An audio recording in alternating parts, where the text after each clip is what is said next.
Hi everyone, welcome back to my channel. Dates దీనితోని ఇవాళ నేను ఒక సిరప్ చేసి చూపించబోతున్నాను. ముందుగా డేట్స్లోని సీడ్స్ అన్నీ తీసేసి వాటిని ఒక గిన్నెలో వేసి హాట్ వాటర్ వేసి ఒక 20 minutes హాట్ వాటర్ అనేవి కూల్ అయ్యేంత వరకు వాటిని అలాగే వదిలేసేయాలి. అంతేకాదు, డేట్స్ని మార్నింగ్ టైంలో తీసుకుంటే జుట్టు పెరుగుదలకు చాలా మేలు చేస్తుంది. ఎందుకంటే వీటిలో శక్తి ఎక్కువగా ఉంటుంది. రోజు 3 ఖర్జూరాలని తీసుకోవటం వల్ల మీ జుట్టుకు అవసరమైన విటమిన్లు మరియు పోషకాలు అందుతాయి. డేట్స్ మన స్కిన్ని లోపల నుండి గ్లో చేస్తుంది. చూడండి, కంప్లీట్గా ఈ విధంగా చల్లారిపోయింది. ఇప్పుడు దీన్ని నేను బ్లెండ్ చేసుకుంటాను. అంతేకాక ఈ డేట్స్లో vitamin B, B2, B3, B5 and C సహా అనేక విటమిన్ల యొక్క మంచి మూలాలు ఇందులో ఉన్నాయి. మీకు తెలుసా, డేట్స్తో ఇప్పుడు మనకి మంచి ఫేస్ ప్యాక్స్, స్క్రబ్బర్స్ కూడా మనకి మార్కెట్లో దొరుకుతున్నాయి.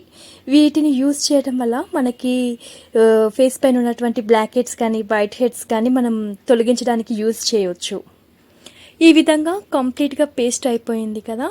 దీన్ని నేను ఒక గ్లాస్ కంటైనర్లో స్టోర్ చేసుకుంటున్నాను. మీ దగ్గర ఏదైనా సరే గ్లాస్ కంటైనర్లోనే స్టోర్ చేసుకోండి. దీన్ని స్టోర్ చేయడానికంటే ముందు ఈ గ్లాస్ కంటైనర్ని నీట్గా వాష్ చేసుకొని తడి లేకుండా చూసుకొని స్టోర్ చేసుకోండి. ఎక్కడైనా తడి ఉంటే ఇది త్వరగా పాడైపోతుంది. దీన్ని మనము ఫ్రిడ్జ్లో పెట్టుకుంటే వారం నుంచి ఒక 15-20 రోజుల వరకు మనము స్టోర్ చేసుకోవచ్చు.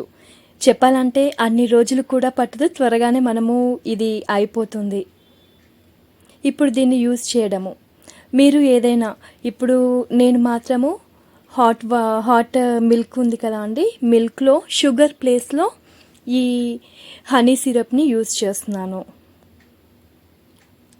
గోరువెచ్చని పాలు వేసేసి షుగర్ కలిపినట్టుగానే ఈ డేట్స్ పేస్ట్ ఉంది కదా, దీన్ని అందులో వేసేసి కలిపేసుకొని దీన్ని తాగడమే.